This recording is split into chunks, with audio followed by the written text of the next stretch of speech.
Chapter 4 The Plight of Erimus. The farmer Erimus walked behind the yoke and directed his horse to plow the fields. As he took a deep breath of the clean spring air, he realized he felt content, as it was a beautiful day and the sun was shining gloriously onto the nearby streams and forests that surrounded his tiny cabin. A gentle breeze blew across him, cooling him off during his labors. He brought the horse to a stop and pulled out a linen cloth that he used to rub the sweat from his face. He was a man of average height with medium-length hair held out of his face by the farmer's hat he wore upon his head. His body and constitution were healthy from years of labor on his family farm, tilling the fields for the harvest that kept he and his family alive year after year. As he paused in his work, he looked toward the cabin and saw the 7-year-old twins, Kyle and Katie, playing in the front yard while his elderly father watched them from his nearby chair on the porch of the cabin. He could hear the twins' sweet laughter as it was carried on the gentle wind to his ears, even though he was in the middle of his field. Feeling a sudden deep fondness for them, their sounds were soothing, and he listened to their babbling as they spoke and laughed to each other in their own strange twin language that somehow only his wife seemed to understand. He waved to his father, but his father did not wave back, perhaps not seeing the gesture from his son, perhaps not seeing anything. While he looked on, his beautiful wife Kira came out of the cabin and walked over to his father to join him in looking on at the playing children. He could see Kira place one of her hands gently upon the old man's shoulder and bend down to whisper something to him. Although he could not hear what she said, Erimus knew it was probably gentle words to ease his father's mind. As the memory of his father's frailty entered his mind, Erimus felt the familiar stab of pain and sorrow at the loss of the man's mental abilities. His father was once a great rabbi in the village to the south, but had needed to retire from his teaching duties as dementia had slowly overtaken him. Erimus remembered many days in his youth talking long into the night with his father about worthwhile things. Now he counted the day a good one if his father could remember him with any clarity of mind or even spoke at all. He thought he was as close to a father as a son could be and had grown to love this man with all his heart. How hard it had been to watch the strong man who had raised him become so feeble of mind, and now he was now like a young child, relying on the kindness of others to help him in his ending years. With deep tenderness, he looked upon his father and wife and felt his emotions overwhelming him as he realized that he missed those old talks with his father. At the same time, he remembered everything he loved about his wife and thought what a kind soul she was to act so gentle with the father he loved so much. Erimus looked around for Hope, his 15-year-old daughter, and remembered she was away trading some of their wares in the village market. He provided a meager living for his family by trading the roots and vegetables they grew on their land at the nearby village some 5 miles to the south where his father once preached. His momentary reflections concluded, and he returned to his plowing when he heard the strange sound of several raptor horses riding up the small path that led from the main road to the cabin. He looked up and saw 13 riders approaching. He was not expecting anyone, and with curiosity and bewilderment he put down the plow and walked towards the oncoming riders.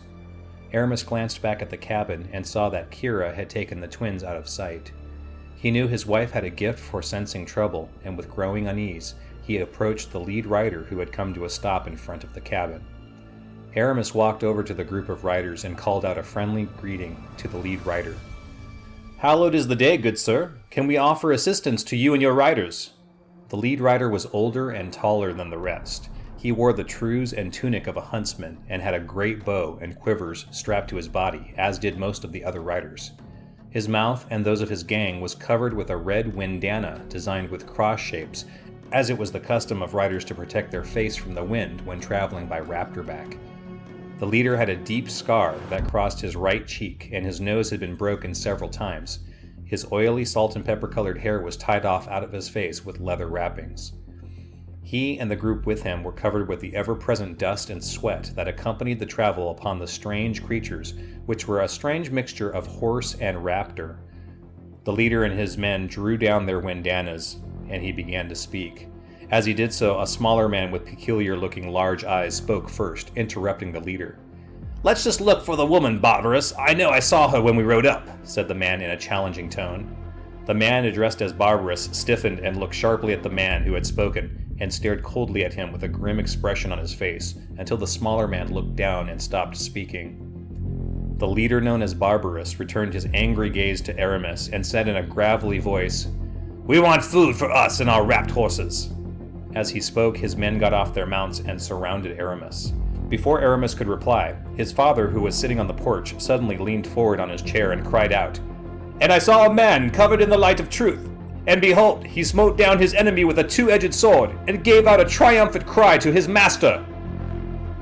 Everyone took pause from this outburst from the old man, and to bring order to the situation, Erimus said, "Please forgive him, he is weak in the mind. Let me see about some food for you all. Kira!" The riders all looked to their leader, who held up a hand in a command to hold position. Kira stepped out from the cabin carrying a loaf of bread and some cheese, which Erimus knew had been meant to be their own supper later that night. Kira looked nervously at her husband, who gestured for her to carry the food over to the leader. She did so, and gave him a small bow as she handed him the food. The leader took the food, but his cold, gray-colored eyes never left the woman. Erimus saw the way the man's eyes slowly looked over her slim and healthy body, and saw her as beautiful. Suddenly, the younger man who had spoken first ran over and grabbed her around her middle, lifting her up to his shoulder. Kira screamed and ineffectively pounded on the man's shoulders as he laughed in a guttural way, and carried her over toward his wrapped horse. Erimus instinctively started to run toward the man who held his wife, but suddenly an arrow appeared in his thigh as if by magic. The pain of the arrow was intense, and Erimus cried out as he sank to the ground, as his leg could no longer bear his full weight. He looked up from the ground to see one of the riders replacing his bow to his back. The brigands collected the bread and cheese that Kira had dropped, and all remounted their wrapped horses, as the leader said, "We'll be back the first week of the harvest. If you want to see your pretty woman again, you'll prepare one half of your harvest for us to take. If you please us, then maybe we'll consider giving her back." Barbarous and the rest of his men steered their wrapped horses away and began riding back down the path toward the main road. Erimus watched hopelessly as his screaming wife was tied to the saddle of the man who had taken her. The man with the large eyes finished tying her hands, then drew up into the saddle behind her. He looked at Erimus as he sat behind Kira, grinned, and cupped his hand around the wife's breast suggestively before turning his wrapped horse and following his comrades. Erimus screamed, "Kira!" and tried to stand up to run after her. As the riders were about to leave the clearing, the leader stopped his mount and turned back and cried out, "Just in case you get any ideas, here's a little present for you." The man took out his great bow, notched an arrow to it, took aim, and shot the arrow, which flew across the distance and struck Erimus's father in the chest. Erimus saw his father fall out of the chair he was sitting in and land heavily onto the ground. Laughing in unity, the riders turned and rode off towards the main road. Erimus could still hear his wife screaming his name the whole time until they disappeared. He turned toward the cabin where his father lay and quickly crawled over to him. The movements were painful due to the arrow in his leg, but Erimus made it to the porch and cradled his father's head into his lap. Erimus saw the arrow had struck true into his father's chest, and knew the wound was fatal and that he only had a brief time before the man he had loved his entire life would be gone forever. Gathering the frail old man into his arms and beginning to weep, he said, "Papa, I love you so much. Don't be afraid, Papa. I'm here. You're not alone." Erimus broke into uncontrollable sobs as he looked down at the arrow piercing his father's chest. Suddenly his father grabbed Erimus's hand and spoke with clarity. "My son, I am so proud of you. Be not afraid. We will be together again soon." With a line of blood running out of his mouth, his father coughed and spoke for the last time. "Remember everything I have taught you, my son." Erimus knew his father had died when he saw his father's eyes staring at the sky but not seeing anything. He gently lay his father to the ground and broke into uncontrollable weeping as he remembered the many times he had spent with his father, both before his mind had left him and after. He wept as he held his father's hand and remembered how his father smiled at him when he was 14 years old and had learned to shave the stubble off his face. He wept over the many memories of his father's kind face, a face that in the final days had looked right through him most of the time. Erimus lay there weeping when suddenly he remembered the twins. Lying his father's head upon the floor of the porch, with shaking hands he broke the shaft of the arrow within his leg and drew the broken pieces away from the wound. His head swam in momentary dizziness as the pain threatened to overwhelm him. Taking off his belt and wrapping it around the wound, he weakly called out to the twins, Nausea began to bite at his throat as he stood up and stumbled into their small cabin and looked around the two-room space that until just recently had been a place of joy and memories the family had shared for most of his entire life. Looking around and calling their names, he did not see the twins. Using a tree branch that he picked up from a stack of nearby firewood to support himself, he left the cabin and limped out to the small barn where they kept their one pack horse at night. Blood seeped from the belt around his wounded leg. Looking around the small barn, he finally saw the twins cautiously looking out from a hiding spot in the hay. "Katie! Kyle!" He limped over to them and gathered them up into his arms. They scrambled out from their hiding spot and each hugged his neck tightly. Erimus was suddenly acutely aware of their smell, the smell of his youngest children, as he cradled them to his chest and began weeping. He was overwhelmed with grief at the loss of his father and Kira and tried to make sense of what had happened and what he should do. The twins, seeing their father cry, began to cry also and hugged him as hard as they could do so. In her tears, Katie asked him, "Daddy, where's Mama?" Kyle heard his sister and in unison with his twin sister said, "I want Mama!" Erimus tried to console the twins as best he could. He did not want them to see their grandfather's body, so he got himself under control and told them, "Pull together now, my dear children. We must get to the village and find your sister. Then we can talk to the village elders about finding your ma'am." Sniffling their tears, they both rubbed their eyes and nodded quietly to him. Erimus was so filled with love for his two children who suddenly seemed so precious and dear to him than ever before. As he held his youngest children to his chest, he felt his love for them burst his heart, and he vowed he would find the power to get his wife back and make things right again. A young girl of 15 years named Hope sat on a stool within the market stall. She sat overlooking a pile of vegetables that lay out in homemade baskets to be sold to the other villagers who milled about the various stalls looking at the different wares to purchase. She was slightly shorter than average, having not yet hit her final growth spurt of puberty. Her sand-colored hair was in sharp contrast to her dark blue eyes, and she wore a simple day dress of light beige-colored cotton in a style that was common among the other villagers. Hope was bored. As she sat within the old stall the baker rented to her family, she looked around with private loathing at the village around her. She always dreamed of going to a big city where she could see all the wonders found in such a place. She longed to see the dresses the nobles wore that she had heard about. Privately, she daydreamed she would catch the eye of a rich and handsome noble who would sweep her off her feet and marry her so that she could leave behind the village of farmers forever. She sighed as she realized what her reality would probably be. She would marry some farmer's son, or perhaps some crofter that lived in the village, have children, and watch them grow up in the same squalor as she had. As she watched the villagers roam about the farmer's square looking at the fruits and vegetables, she mentally heard her father telling her, like he had done so many times before, that she needed to worry less about her future and just try to be happy now. And of course, the only way to his happiness was by seeking the truth. The truth! Ha! What a ridiculous notion, she thought to herself. She had stopped listening to her father's stories many years ago, the stories her father would tell as they all went to sleep at night in their pathetic two-room cabin.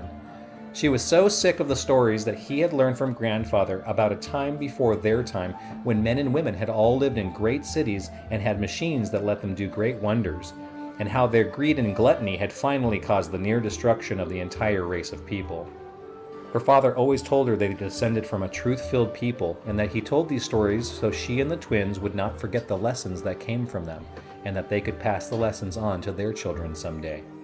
She no longer thought about these old stories, as they didn't apply to her, so why waste time thinking about them? Suddenly there was a commotion at the end of the street. Hope looked over to see her father riding their small family carriage into the village with Katie and Kyle in tow. The twins looked like they had been crying. With alarm building in her chest, she thought to herself, "Where's Mama?" She ran over to him and said, "Papa, what happened? Where's Mama? What's going on?" Breathing heavily, he said, "Your mother has been taken by riders." He carefully eased himself down from the carriage and gathered Hope into his hands and said, "Hope, please watch the twins while I contact the village elders." Limping away, he left the twins with her. As he strode away, she was stunned by the message he had delivered. Mama had been taken? She looked down at the twins who were staring blankly out into space. She turned to Katie, who she had the stronger connection with, and asked, "Katie, what happened?"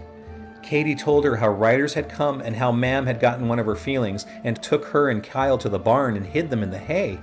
Then they heard Mama screaming and Papa yelling her name. Then Papa was crying. Katie began to cry when she told her sister what happened next.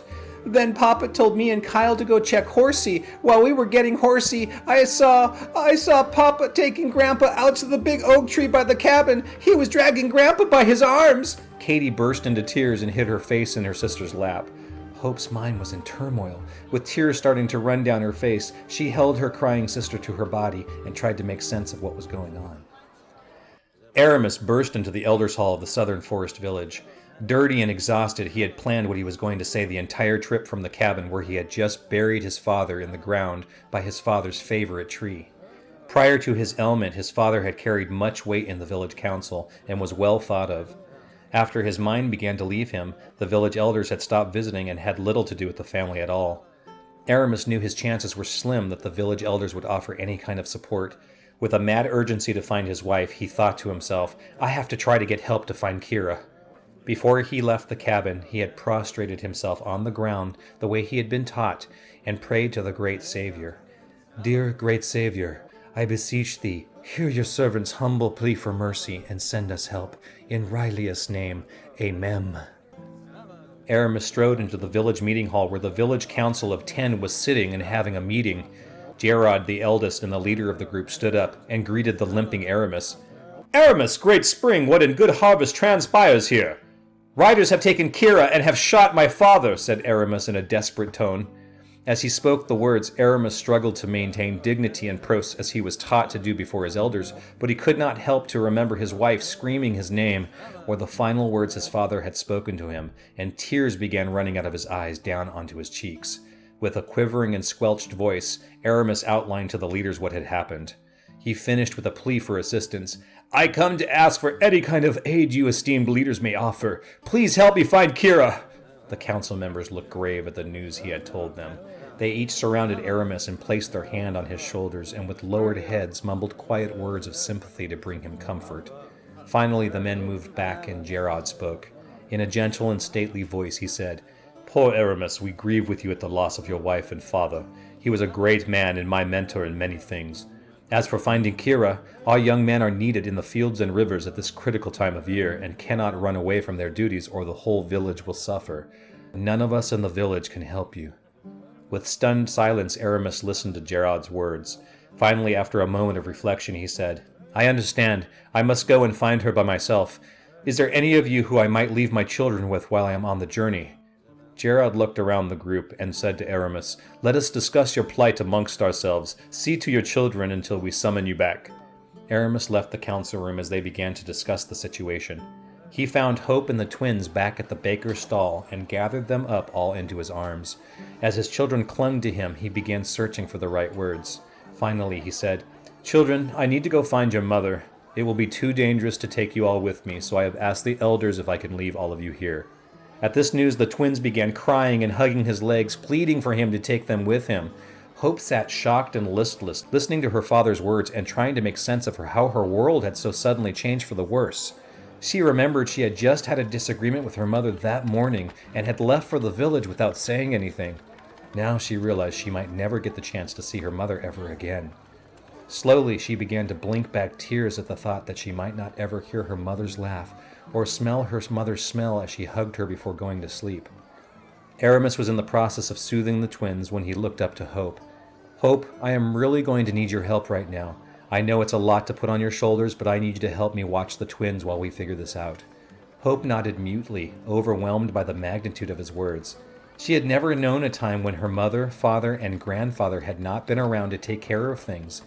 Now her father was asking her for something that seemed impossible. Her father hugged her to him, and finally the floodgate of tears she had been holding back could be let out. She wept on his neck as he held her.